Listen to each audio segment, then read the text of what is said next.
I stood in the lobby of the Hotel Avenida Palace in Lisbon, my phone pressed so hard against my ear that it hurt. The 17th call to my father went straight to voicemail, just like the 16 before it. Rain hammered against the grand windows, and I watched the drops race each other down the glass, feeling my panic rise with each unanswered ring. The concierge had just finished explaining, with apologetic Portuguese courtesy, that Arthur Vance had never checked into this hotel. Not yesterday, not today, not ever. My grandfather was missing. The man who had raised me after my mother died, who had taught me everything about ships and logistics and integrity, had vanished somewhere in this beautiful, foreign city. And my father, Ethan Vance, the man who was supposed to be helping him, would not answer my calls. I had flown here immediately when grandfather mentioned feeling unwell during our last video call 3 days ago. He had been in Portugal finalizing a major contract, and my father had insisted on flying out to bring him home personally. At the time, I thought it was unusually thoughtful of Dad. Ethan Vance was many things, but attentive son had never been high on that list. Still, I was relieved. Grandfather was 82, and while his mind remained sharp as ever, his body was beginning to show its age. Now, standing in this hotel lobby with my suitcase and my dread, I realized how naive I had been. I pulled up the security footage I had managed to obtain from a hotel 3 blocks away. The manager there had been sympathetic to my distress and less rigid about privacy protocols. My hands shook as I watched the grainy video. There was my father, tall and imposing in his expensive suit, helping grandfather into an unmarked black sedan. But they were not heading toward the airport. They were driving in the opposite direction, toward the countryside. The fear that gripped me then was primal and absolute. Something was terribly, terribly wrong. I called Marcus Thorne. Marcus had been grandfather's head of security for 15 years, a former Marine who treated Arthur Vance with a loyalty that bordered on reverence. When I explained the situation, his voice went cold and professional in a way that should have frightened me, but instead felt like the first solid ground I had touched in hours. Marcus made 3 calls while I waited in the lobby, my coffee growing cold in my trembling hands. Within 20 minutes, he had mobilized a private security team based in Madrid. Within 2 hours, they had tracked the sedan to a remote nursing facility in rural Portugal, nearly 200 kilometers from Lisbon. When Marcus called me back, his voice was tight with rage. They had found grandfather. He had been admitted under a false name, listed as a senile elderly man with no identification and no family. The facility's records indicated he was suffering from advanced dementia and had been found wandering the streets. It was all lies, of course. Carefully constructed, professionally executed lies. My father had abandoned his own father in a foreign country, stripped him of his identity, and left him to rot in a facility where no one knew who he really was. I could not process it.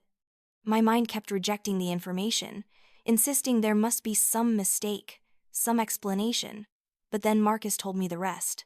While grandfather had been drugged and disoriented in that facility, Ethan Vance had returned to New York and staged a corporate coup. He had presented the Vance Logistics Board of Directors with notarized medical power of attorney documents and a living will, claiming Arthur had suffered a massive stroke and was no longer competent to run the company. Within 48 hours, my father had fired 3 of the most loyal board members, frozen all of grandfather's personal accounts, and initiated contact with Global Transport Solutions about selling the company my grandfather had spent 50 years building. The betrayal was so complete, so calculated, that I actually laughed when Marcus first told me. It was a broken, hysterical sound that echoed in the marble lobby and made the concierge look at me with concern. This could not be real. This could not be my life. But it was. I booked the next flight to Zurich. Before Marcus extracted grandfather from that facility, before we confronted my father, I needed to access something Arthur had prepared for exactly this scenario. He had once told me, during one of our late-night conversations in his study, that a good captain always has a backup plan. At the time, I thought he was being paranoid. Now I understood he had simply been realistic about the nature of the people closest to him. The email arrived while I was in the taxi to the airport. It was from an encrypted address I did not recognize, but the subject line made my heart stop. When the storm comes, find the nightingale. Inside was a string of characters that meant nothing to most people but everything to me. It was the password to a safe deposit box at a private bank in Zurich, one that grandfather and I jointly owned but that I had never actually accessed. The flight was torture. I could not eat, could not sleep, could not stop my mind from racing through every interaction I had ever had with my father, looking for signs I had missed. How long had he been planning this? Years? My entire life? I had always known Ethan resented me. After my mother died when I was 6, grandfather had essentially raised me. My father was too busy with his own pursuits, too absorbed in trying to prove himself worthy of the Vance name while simultaneously rebelling against everything it stood for. He had married Diana Sloan 3 years after Mom's death, a woman whose contempt for me was barely concealed behind social niceties. They had never had children of their own, which Diana blamed on the stress of dealing with me. The accusation was absurd, but it stung nonetheless. As I grew older, the dynamic only worsened. I excelled at everything Ethan had failed at. I graduated top of my class from Wharton. I understood maritime logistics instinctively. I had grandfather's gift for reading people and situations. Every success I achieved was another reminder to my father of his own inadequacy. But I never imagined he hated me enough to destroy everything our family had built. The bank in Zurich was discreet and efficient. They verified my identity, checked my biometrics, and led me to a private viewing room. The safe deposit box was larger than I expected. Inside was an encrypted hard drive and a handwritten letter in grandfather's distinctive script. My dearest Claire, if you are reading this, then the storm has indeed come. I am sorry I could not spare you this pain, but I am grateful that I prepared you for this fight. Everything you need is on this drive. Trust Marcus. Trust Jenna Morales. Trust yourself. You are stronger than you know, and you are the only one I trust to protect what we have built. Remember, a true leader does not inherit power. They earn it through battle. This is your battle, my darling girl. Win it. All my love, grandfather. My hands shook as I connected the encrypted drive to my laptop. The password from the email worked, and suddenly I was staring at files upon files of evidence that my grandfather had been collecting for years. He had known. He had known what Ethan was capable of, and he had prepared for this day with the same meticulous attention he brought to everything else in his life. The Nightingale Protocol, as grandfather had named it, was comprehensive and devastating. There were audio recordings of Ethan and Diana plotting to seize control of the company, discussing which assets to liquidate first, laughing about how easy it would be to have Arthur declared incompetent. There were videos, captured by hidden cameras in grandfather's study, showing my father going through confidential files, photographing documents, meeting with corporate raiders and competitors. There was evidence of Ethan's gambling debts, hundreds of thousands of dollars owed to increasingly dangerous people. There were emails about a beach house in the Hamptons that Diana wanted, priced at $12 million, and calculations about how much they would net from selling Vance Logistics to GTS. There were records of secret meetings between Ethan and the CEO of our biggest competitor, meetings that had taken place over the past 18 months. But the most damning evidence was a video from just 6 weeks ago. Ethan had cornered grandfather in a coffee shop in Manhattan, far from the office and any witnesses who knew them. The audio was crystal clear. My father was demanding that Arthur step down voluntarily, threatening to have him declared incompetent if he refused. Grandfather remained calm, almost sad, as he refused. "You have become everything I feared you would be," he said to his son. "I am sorry I failed you so completely." The cruelty in my father's laugh made me close my laptop for a moment, unable to continue. This was the man who had raised me, however distantly. This was the man whose approval I had sought for so many years, even knowing it would never come. Seeing him like this, stripped of all pretense, was like looking into an abyss. But the Nightingale Protocol contained more than just evidence. There was information about hidden assets and trust funds that Arthur had established, accounts that existed outside the corporate structure and beyond Ethan's reach. There was a second will, properly executed and witnessed, naming me as sole heir and designating me as the next chairman of Vance Logistics if Arthur were incapacitated or if there was evidence that Ethan had acted against the company's interests. Most importantly, there was a list of allies, board members who remained loyal to Arthur's vision, employees who had witnessed Ethan's incompetence and cruelty, a federal judge who owed grandfather a significant favor from years ago. Even a notary public who had been present when Ethan forged some of the documents and who was willing to testify, given the right incentive and protection. My grandfather had given me everything I needed to fight back. Now I just had to be brave enough to use it. Marcus called while I was still in the bank. They had successfully extracted grandfather from the facility. He was dehydrated and disoriented from whatever sedatives he had been given, but he was alive and coherent enough to be furious. They were taking him directly to a private medical facility in Geneva for evaluation and treatment, then flying him back to New York on a chartered jet. He wanted to speak to me. Grandfather's voice, when I heard it, was weaker than I had ever known it to be, but the steel underneath remained. "Claire," he said, and I started crying immediately, all the fear and rage and grief pouring out of me in the safety of his voice. "I know, sweetheart, I know. But we do not have time for tears yet. Did you find the nightingale?" "Yes," I managed to say. "Then you know what needs to be done. I am too old and too tired to lead this fight, but you are young and strong and far more capable than I ever was at your age. This company is your birthright, not because I am giving it to you, but because you have earned it every single day of your life. Take it back from him. Make him answer for what he has done." "I will," I promised. "I will." The flight back to New York felt shorter than the flight to Zurich, perhaps because I was no longer running toward an unknown crisis, but instead preparing for a battle I finally understood. I spent the entire flight working with Jenna Morales, the attorney grandfather had recommended, a sharp woman in her 40s who specialized in corporate law and had a reputation for being absolutely ruthless in court. Jenna was already 3 steps ahead. She had filed for an emergency temporary restraining order before I even landed, seeking to prevent Ethan from taking any further action as CEO. She had compiled the evidence from the Nightingale Protocol into a devastating legal brief.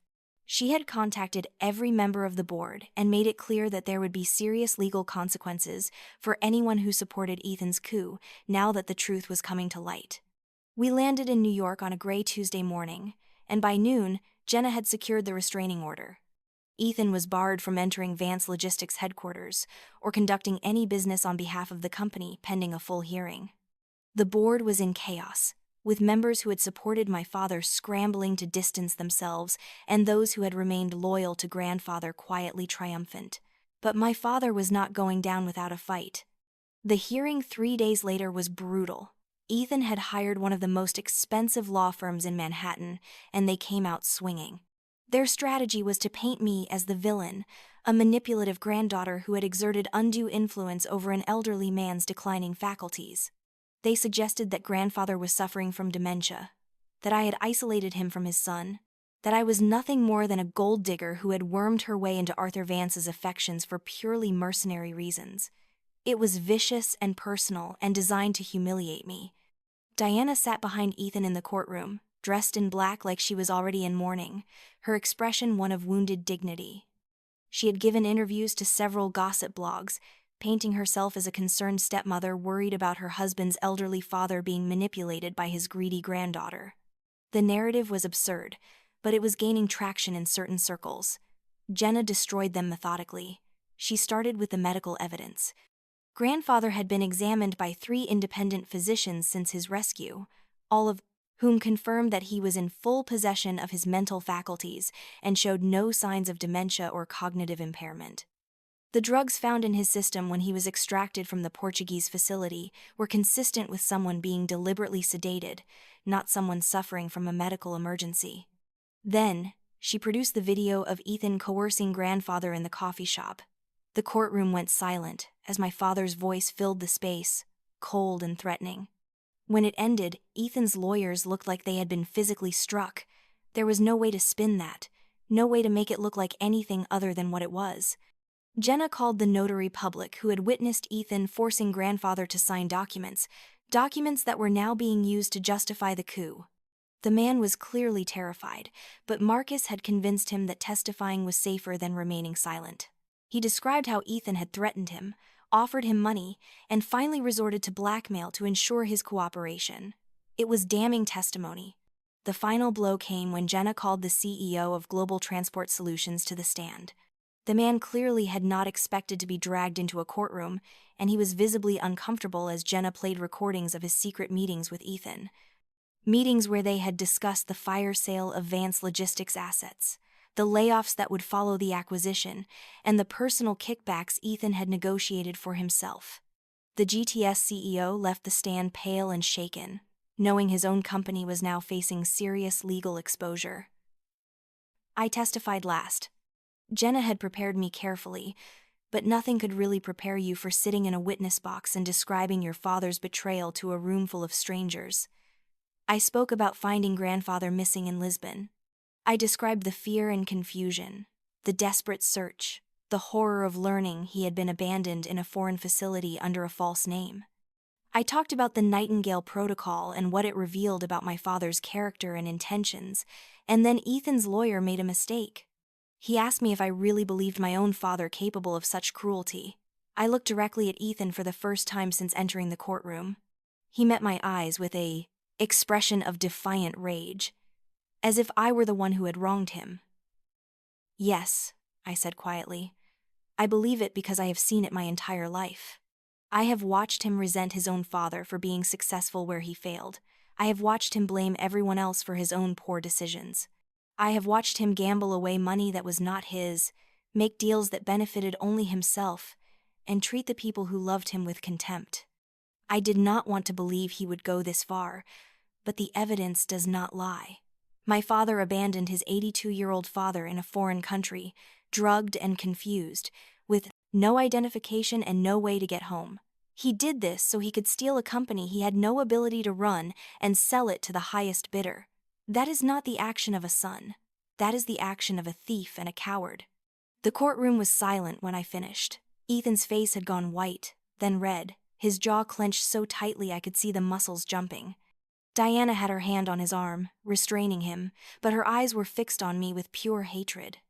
In that moment, I understood that there would be no reconciliation, no path back to any kind of family relationship. We were enemies now, and we would remain enemies for the rest of our lives. The judge took less than an hour to reach his decision. All documents signed under duress or obtained through fraud were declared void. Ethan was permanently barred from serving as CEO or holding any management position at Vance Logistics. He was ordered to have no contact with Arthur Vance except through legal counsel and only regarding matters directly related to the case. The restraining order was made permanent.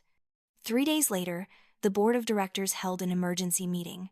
Grandfather attended via video link from his apartment, where he was recovering under the care of a private nurse.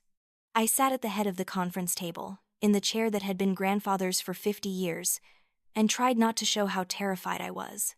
The vote was not even close. 12-1, with only one abstention.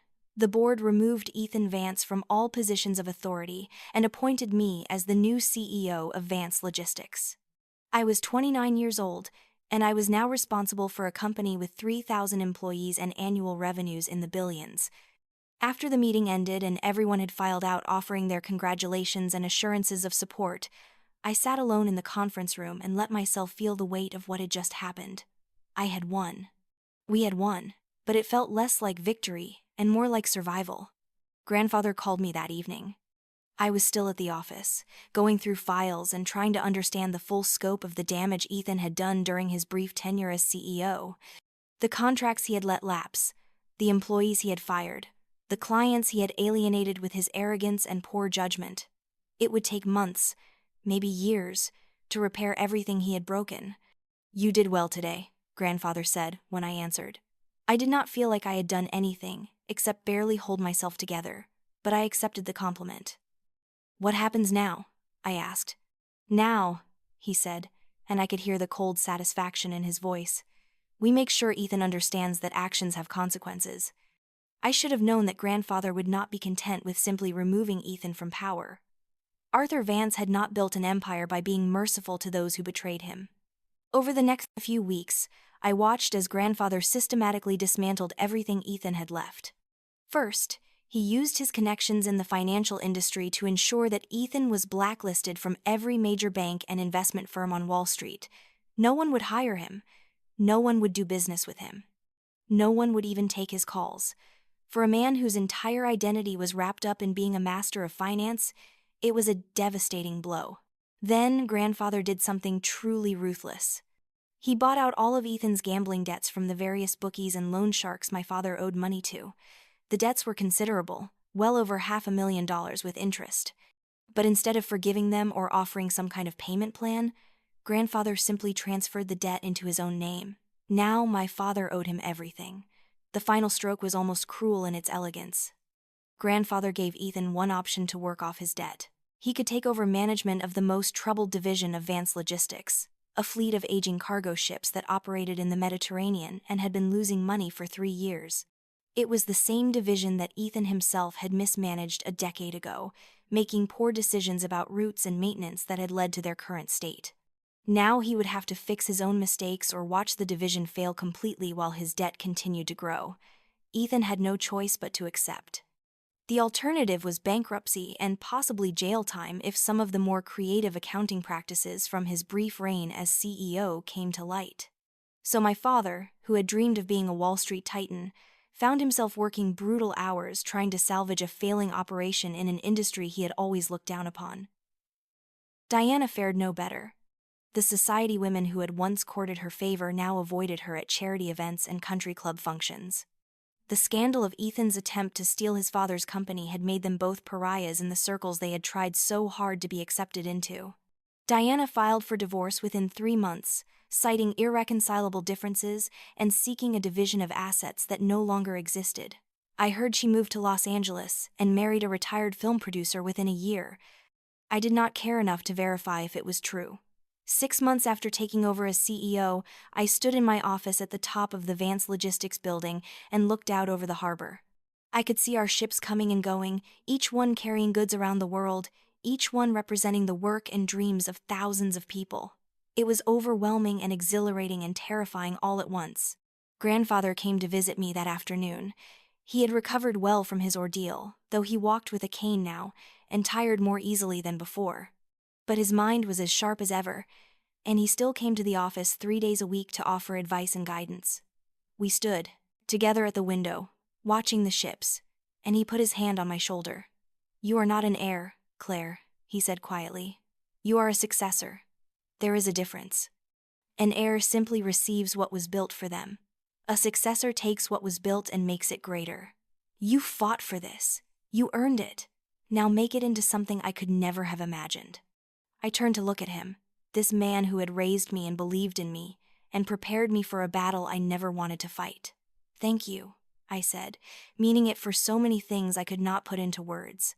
He smiled, the same smile I remembered from childhood, full of warmth and pride. "You never have to thank me for seeing what was always there," he said. "Now get back to work. You have an empire to run." After he left, I sat at my desk and opened my laptop. There were 100 emails waiting, a dozen crises that needed attention, and a strategic planning meeting in an hour. But for just a moment, I allowed myself to feel the full weight of what had happened. The betrayal, the fear, the fight, and finally, the victory. I had spent so many years trying to earn my father's approval, trying to understand why he could not love me the way a father should love his daughter. I had absorbed his contempt and Diana's cruelty and told myself that if I just worked harder, achieved more, proved myself more completely, eventually they would see my worth. But standing in Lisbon in the rain, learning that my grandfather had been abandoned like trash, something in me had shattered and reformed into something harder and clearer. I stopped seeking approval from people who were incapable of giving it. I stopped making excuses for behavior that was inexcusable. I stopped sacrificing my own well-being to maintain relationships that were poisonous. The fight to save Vance Logistics had not just been about the company, it had been about finally drawing a line and saying enough. It had been about choosing my own worth over someone else's narrative. It had been about recognizing that family is not defined by blood but by loyalty and love and mutual respect.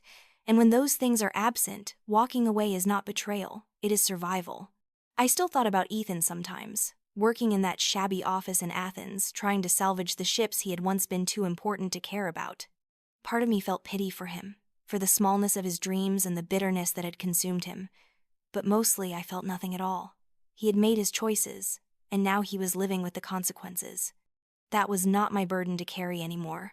There were still hard days, Days when I doubted my decisions or felt overwhelmed by the responsibility I had taken on. Days when I missed the simplicity of being just the granddaughter, not the CEO. Days when I wished I could have had a normal family, one where love was not conditional and betrayal was not inevitable. But there were also good days. Days when I negotiated a deal that would keep hundreds of people employed. Days when I implemented changes that made the company more efficient and more humane.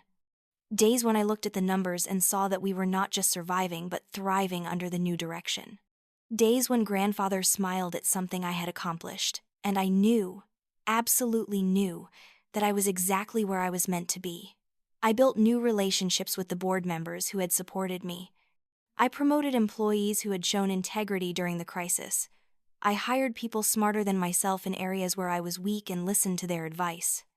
I traveled to our operations around the world and met the people who did the actual work of moving goods across oceans. I learned their names and their concerns and made changes that showed them their well-being mattered to me. Slowly, Vance Logistics began to transform from a company my grandfather had built into a company I was building. We invested in cleaner technologies for our fleet. We improved safety standards and working conditions. We developed new trade routes and partnerships. We became known not just for our efficiency but for our ethics. A year after taking over, I attended a maritime industry conference in Singapore. I was scheduled to give a keynote speech about the future of shipping, and I was nervous in a way I had not been nervous since the courtroom. But as I stood on that stage and looked out at the hundreds of faces, I felt something shift inside me. This was my world now. These were my peers. I had not inherited this position. I had fought for it and earned it, and I deserved to be here. The speech went well. Afterwards, several CEOs approached me to discuss potential partnerships and collaborations. One of them, an older gentleman who ran a major Asian shipping line, shook my hand and said something that stayed with me. "I knew your grandfather," he said. "He was a great man. But I think you will be a greater leader. You have his integrity, but also something he sometimes lacked: mercy tempered with justice. That is a rare combination." I thought about that later, on the flight home. Mercy tempered with justice. Was that what I had shown Ethan? I had not destroyed him completely, though grandfather had given me the tools to do so. I had left him a path forward, however difficult. But I had also made sure he faced consequences for his actions. Perhaps that was the best any of us could do, to balance accountability with compassion, to recognize that people are capable of both terrible cruelty and possible redemption. But I also knew that forgiveness and reconciliation were not the same thing. I could forgive my father for what he had done to me over the years, for the coldness and the contempt and the casual cruelty. That forgiveness was for my own peace of mind, to release the anger that would otherwise corrode my soul. But reconciliation required trust, and trust required change, and I had seen no evidence that Ethan was capable of change. So I forgave him and kept him at a distance, and I did not feel guilty about that choice. Marcus eventually told me what grandfather had said when they found him in that Portuguese facility. He had been sedated but not unconscious, and he had known exactly what was happening to him. When Marcus and his team arrived, grandfather's first words were not about his own situation, but about making sure I was safe. "He will come for her next," grandfather had said. "Ethan cannot tolerate being shown up by his own daughter. You have to protect Claire." That knowledge, that even in his most vulnerable moment grandfather had been thinking about my safety, brought me to tears. It also made me more determined than ever to prove worthy of that faith. I worked harder than I had ever worked in my life. I made mistakes and learned from them. I asked for help when I needed it and offered help to others when I could. I built a leadership team based on competence and character rather than nepotism or politics. 3 years after the coup, Vance Logistics was valued at twice what it had been under grandfather's leadership. We had expanded into new markets, modernized our fleet, and established a reputation for innovation and reliability.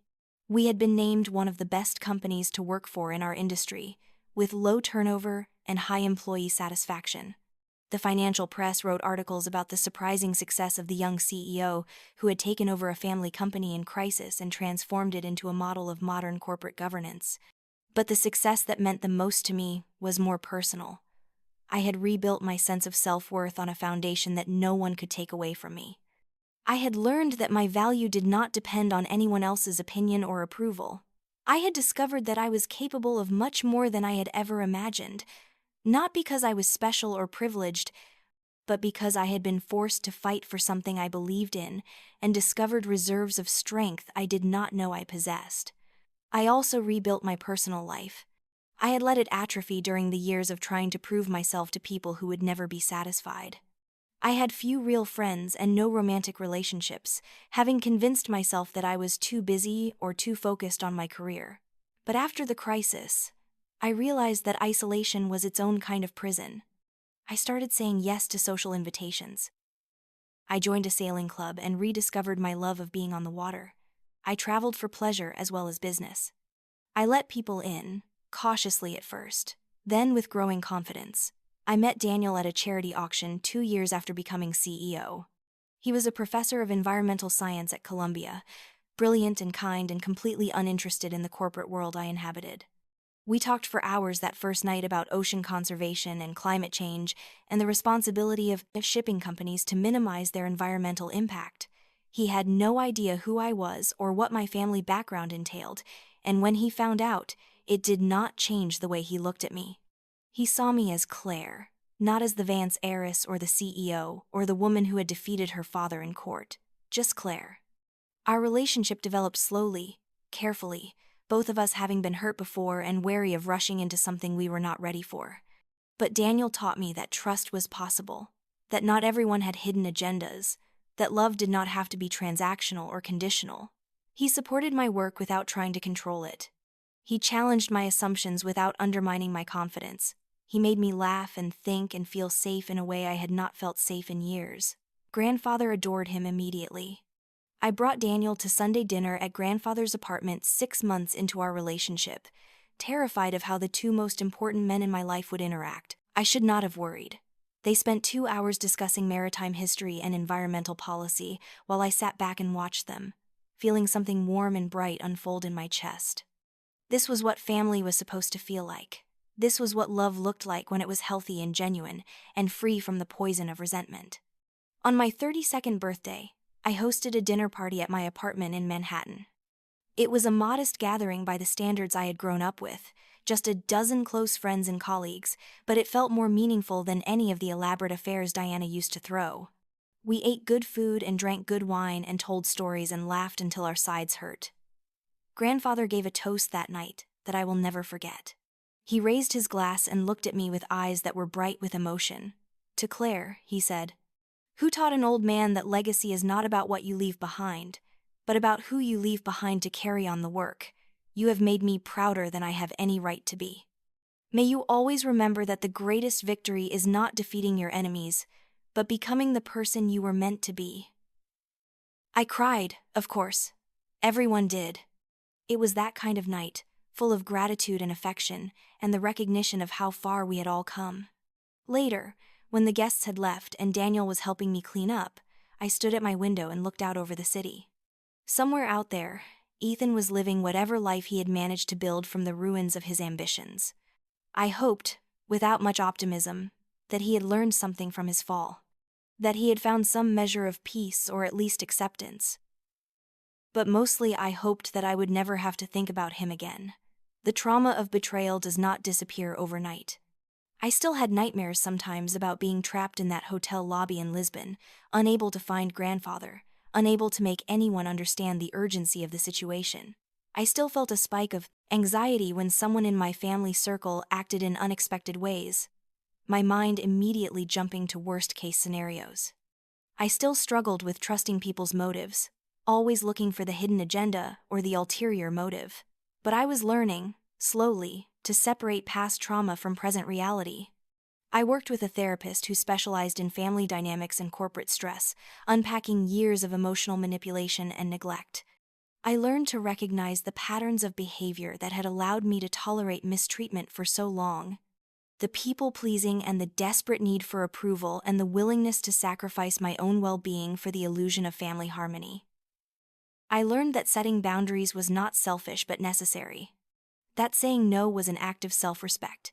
That walking away from toxic relationships was not failure but survival. And I learned that the people who truly cared about me would respect those boundaries, while those who did not respect them were simply revealing their true nature. The hardest lesson was accepting that I could not fix people who did not want to be fixed. I had spent years trying to earn Ethan's love by being perfect, by achieving more, by proving my worth over and over again. But the problem was never with me. The problem was with a man who could not see value in anything he had not created himself, who measured worth in terms of dominance and control, who was so consumed by his own inadequacies that he could not bear to see others succeed. I could not fix that. I could not love him enough, or work hard enough, or achieve enough to make him into a different person. All I could do was protect myself and the things I cared about from his destructive impulses. And once I accepted that, once I truly understood that his inability to love me was his failure and not mine, a weight I had been carrying for decades finally lifted. 5 years after the crisis, I received an unexpected letter. It arrived at my office in a plain envelope with no return address, forwarded through 3 different law firms to ensure anonymity. Inside was a single page, handwritten in my father's distinctive script. The letter was not an apology, not exactly. It was more of an acknowledgement.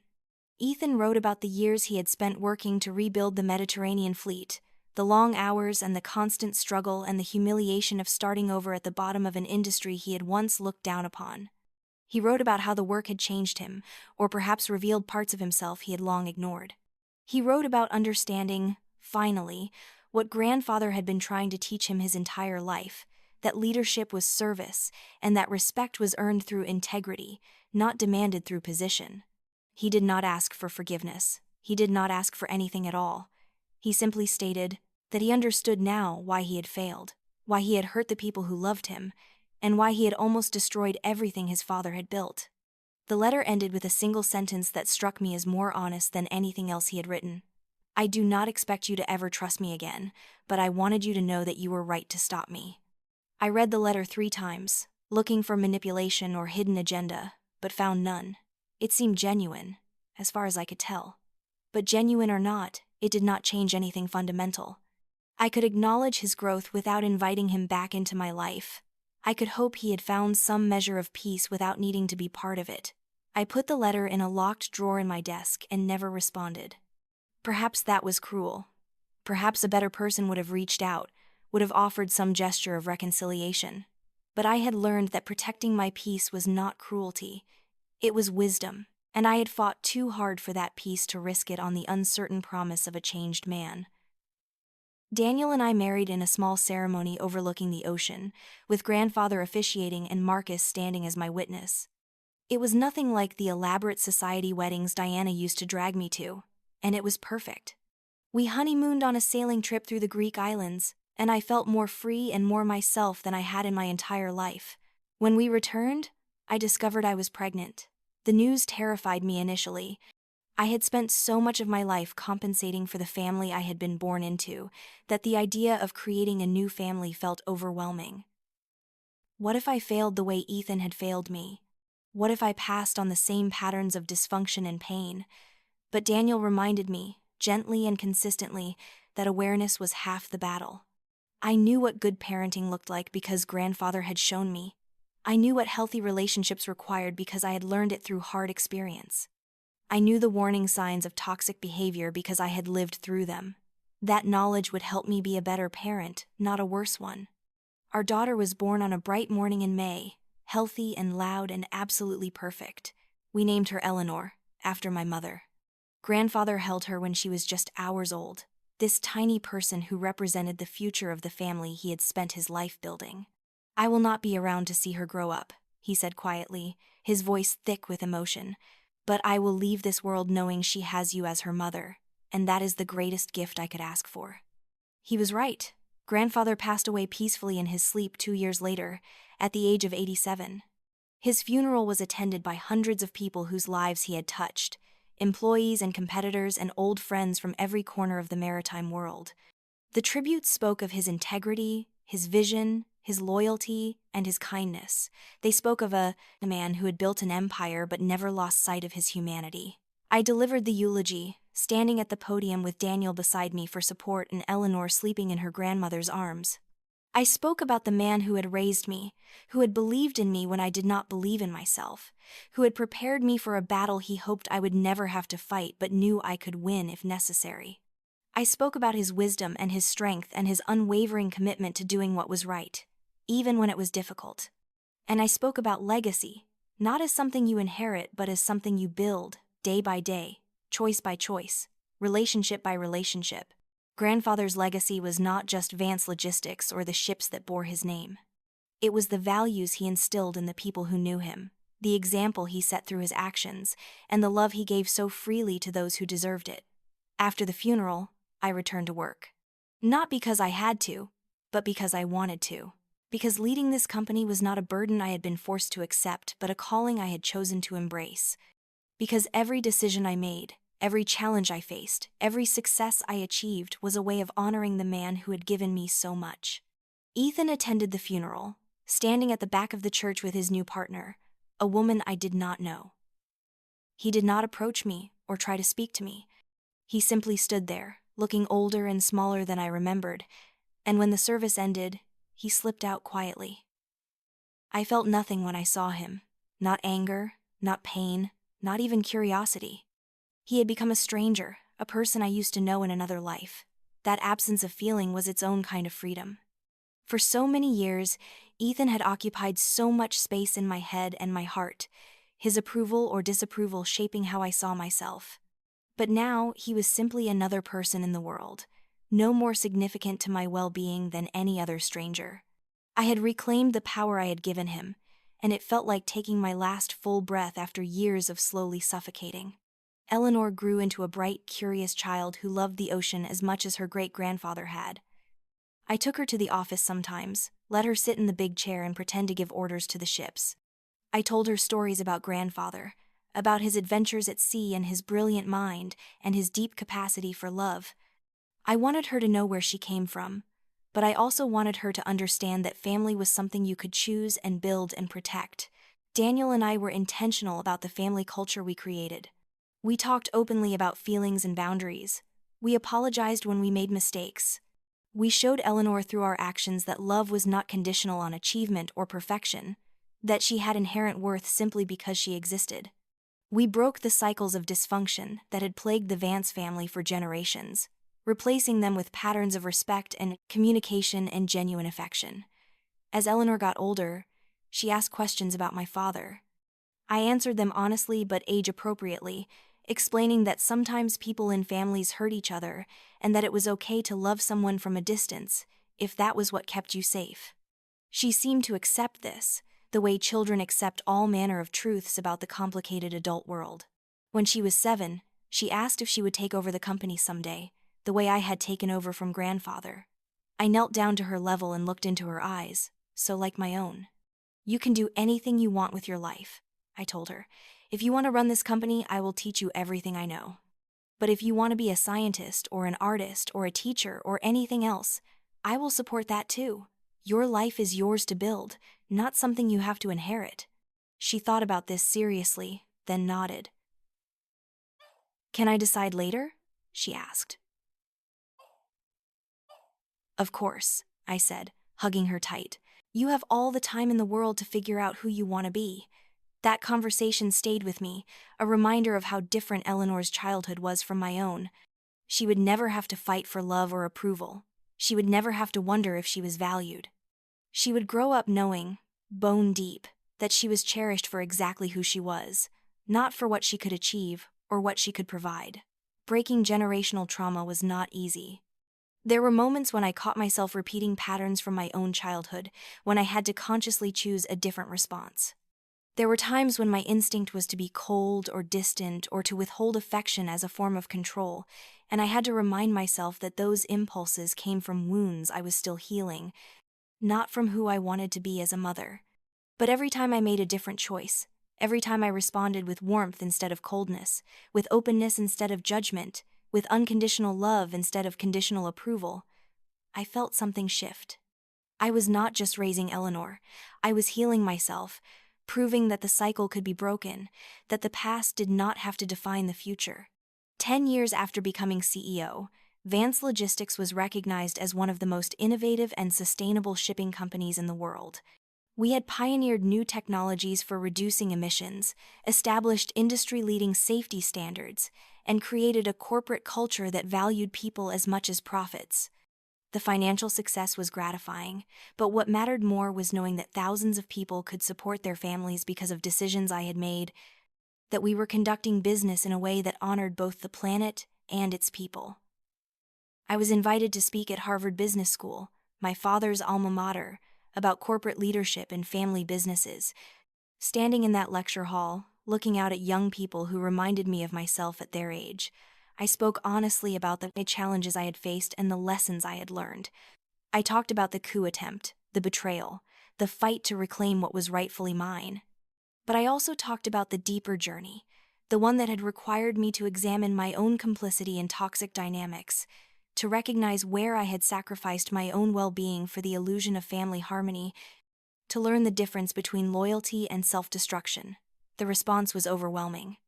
Students approached me afterwards with their own stories of family dysfunction, of feeling trapped in situations they did not know how to escape, of struggling to set boundaries with people they were supposed to love. I listened to each one, remembering how alone I had felt during my own crisis, and I tried to offer the wisdom I wished someone had given me. "You are not responsible for other people's choices," I told them. "You are only responsible for your own, and sometimes the most loving thing you can do, for yourself and for them, is to step away and let them face the consequences of their actions." Marcus retired that year, after nearly 30 years of service to the Vance family. His retirement party was a bittersweet affair, celebrating a man who had been more than an employee, who had been a protector and a friend and a steady presence through some of the darkest times. I gave a speech that made him visibly emotional, thanking him for his loyalty and his courage and his unwavering commitment to doing what was right, even when it was difficult or dangerous. After the party, Marcus pulled me aside. "I need you to know something," he said.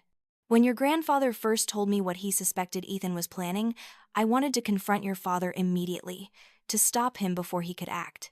But Arthur insisted we wait, that we needed to let Ethan make his move so we could respond decisively. He knew it would put him at risk, but he said it was the only way to ensure you would have the evidence and the authority to lead without constantly looking over your shoulder. He chose to be bait in his own trap because he believed in you that much." The revelation stunned me. Grandfather had known. He had known, and he had let it happen anyway, trusting that I would be strong enough to fight back, that Marcus would be able to extract him, that the Nightingale Protocol would be enough to save us both. The level of faith that required, the courage to put himself in such a vulnerable position, was staggering. I cried that night, grieving not just for grandfather but for the fear he must have felt in that Portuguese facility, knowing he had gambled everything on my ability to rise to the occasion. But I also felt a fierce pride, because he had been right. I had risen, I had fought, I had won, not just for him or for the company, but for myself.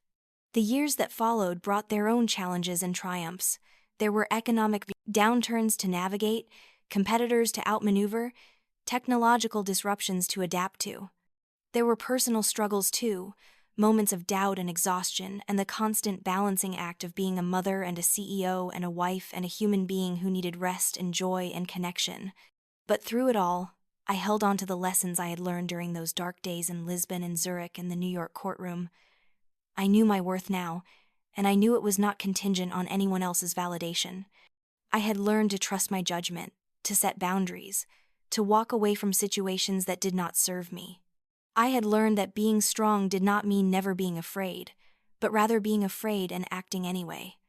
Most importantly, I had learned that the best revenge was not destroying your enemies, but becoming so successful and so happy that they became irrelevant to your life.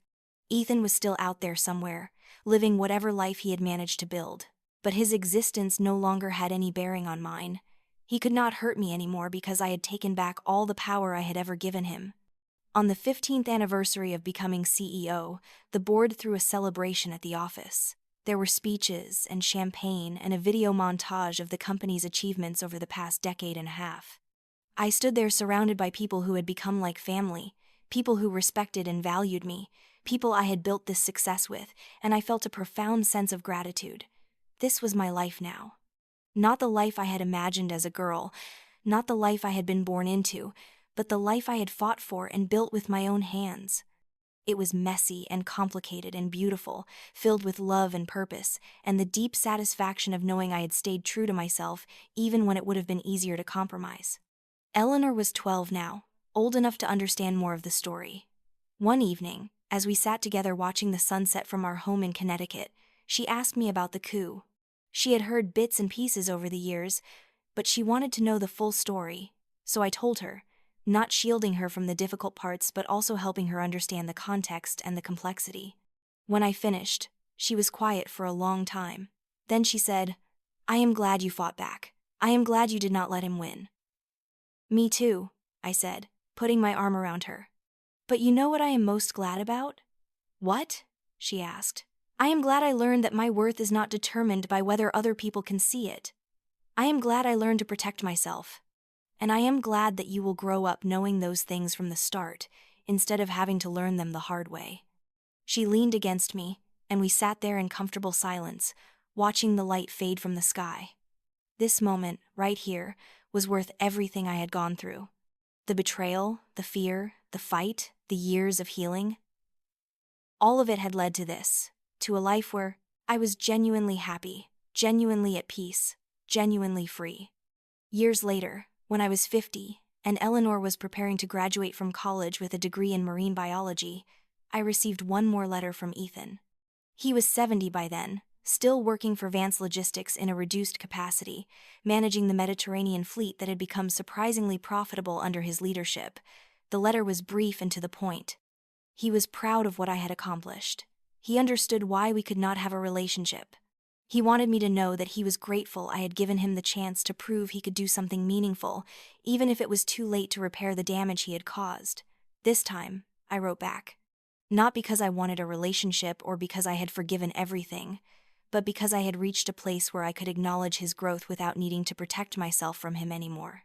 I wrote that I appreciated his honesty, that I hoped he had found some measure of peace, and that I wished him well. It was not reconciliation, but it was closure. And sometimes that was enough. Eleanor did not go into the family business. She became a marine biologist focused on ocean conservation, working with governments and NGOs to protect marine ecosystems. She was brilliant and passionate and completely her own person, untouched by the dysfunction that had plagued previous generations. Watching her chart her own course, free from the weight of family expectations and inherited trauma, was perhaps my greatest achievement. I stepped down as CEO when I was 60, having led the company for 31 years. I chose my successor carefully, someone who shared the values that grandfather and I had built the company on, someone who would continue the work of balancing profit with purpose. The transition was smooth, a planned succession rather than a crisis-driven transfer of power, and I took pride in that. In retirement, I divided my time between serving on nonprofit boards focused on maritime education and environmental protection, traveling with Daniel, and spending time with my grandchildren. Yes, grandchildren, plural. Eleanor had given us 2 so far, a boy and a girl, and being a grandmother was a joy I had not anticipated. I got to love them unconditionally, without the weight of shaping them into leaders or protecting them from family dysfunction. I got to simply enjoy them. And they got to simply be children, safe and loved and free. Sometimes, on quiet evenings when Daniel was reading and I was lost in thought, I would think back to that moment in the Lisbon hotel lobby. The rain, the fear, the 17th unanswered call to my father. That moment when everything changed, when I stopped being someone who absorbed mistreatment and became someone who fought back. That moment when I discovered I was stronger than I had ever imagined. Braver than I had ever needed to be, and worthy of so much more than I had been settling for. The girl I was then, standing in that lobby with her world falling apart, could not have imagined the woman I would become. Could not have imagined the life I would build, the family I would create, the peace I would find. She was terrified and alone and convinced she was not strong enough for what was coming. I wished I could go back and tell her that she was wrong, that she was strong enough, that the fear she felt was valid but it would not destroy her. That the betrayal, as devastating as it was, would ultimately free her to become someone she never could have been if she had continued to live in the shadow of other people's expectations and cruelty. But I could not go back, so instead I moved forward, carrying her memory with me, honoring her struggle by living fully in the freedom she had fought so hard to claim. Every happy moment was a testament to her courage. Every healthy relationship was proof that the patterns could be broken. Every choice I made from a place of self-respect rather than self-sacrifice was a victory she had made possible. This was what healing looked like. Not the absence of scars, but the presence of peace. Not forgetting what had happened, but refusing to let it define what came next. Not pretending the pain did not exist, but choosing to build something beautiful in spite of it. I had been betrayed by my father, abandoned by my family, forced to fight for what should have been given freely. But I had survived. More than that, I had thrived. I had built a life of meaning and purpose and love, not because of my circumstances, but in spite of them, and then eventually, because of the strength those circumstances had forced me to develop. Looking back now, from the vantage point of age and experience and hard-won wisdom, I understood that grandfather's final words to me were not just about business leadership. "You are not an heir," he had said. "You are a successor." The difference was everything. An heir receives. A successor earns. An heir maintains. A successor transforms. An heir inherits a legacy. A successor creates one. I had created my legacy not through birthright but through battle, not through privilege but through perseverance, not through acceptance but through active choice. And that legacy was not measured in ships or money or corporate achievements, though those mattered too. It was measured in the lives I had touched, the patterns I had broken, the future I had made possible for Eleanor and her children, and all the generations that would come after, free from the poison that had once threatened to destroy us all. That was my victory. Not defeating Ethan, though I had done that too. Not saving Vance Logistics, though that mattered. My victory was saving myself, reclaiming my life, and building something better than anything I had inherited. My victory was learning that I was worthy of love and respect, not because I earned it, but because I existed, and then teaching that truth to my daughter so she would never have to learn it the hard way. My victory was standing in the rain in Lisbon, terrified and alone, and choosing to fight. Everything else followed from that one moment of courage, that one decision to stop accepting the unacceptable and start demanding what I deserved. And in the end, I got it all. Not because it was given to me, but because I took it. Not because I was lucky, but because I was brave. Not because I was perfect, but because I refused to quit. That was the story I would tell my grandchildren someday. Not a fairy tale where everything worked out easily, but a true story about a woman who faced betrayal and chose strength, who experienced pain and chose growth, who was given every reason to give up and instead chose to fight for the life she deserved. And she won.